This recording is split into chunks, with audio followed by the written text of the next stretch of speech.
अस्सलाम वालेकुम वरहमतुल्लाहि वबरकातुहू औज़ु बिल्लाहि मिनश शैतानिर रजीम बिस्मिल्लाहिर रहमानिर रहीम।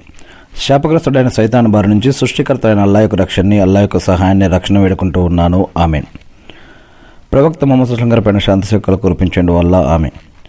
ఖురాన్లో ఉన్నటువంటి 68వ సూర నుండి 75వ సూర వరకు మనం అరబ్బీలో ఉన్నటువంటి గ్రంథాన్ని తెలుగులో దాని యొక్క అనువాదాన్ని చదవడానికి ప్రయత్నిద్దాం. 68వ సూర అల్ కలం సూర. అవతరణ మక్కాలో, ఆయతులు 52. అపార కరుణామయుడు, పరమ కృపాశీలుడైన అల్లా పేరుతో ప్రారంభం. మొదటి వాక్యం నుండి.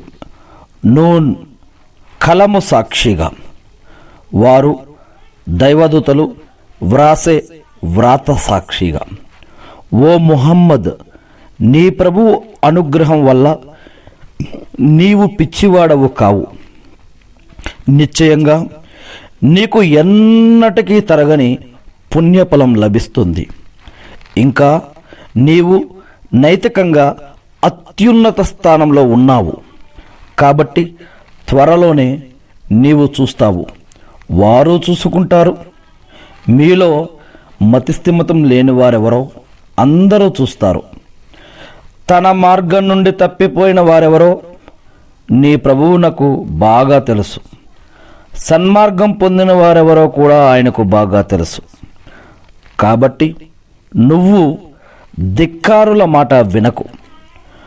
నువ్వు కాస్త మెత్తబడితే తాము కూడా మెతక వైఖరి అవలంబించవచ్చునని వారు కోరుతున్నారు. నువ్వు అదే పనిగా ప్రమాణాలు చేసే తుచ్చుని మాట వినకు.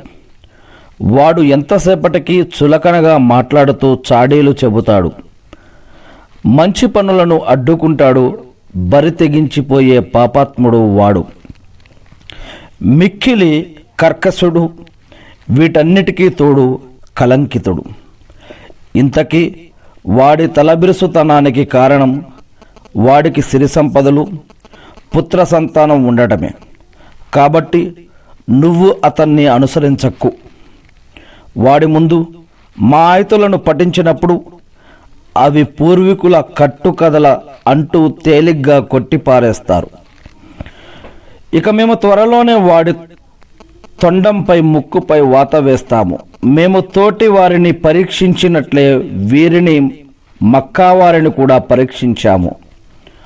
అప్పుడు తోట యజమానులు తెల్లవారేసరికల్లా ఆ తోట పండ్లను కోసుకుంటాము అని ప్రతినబూనారు. మరి వారు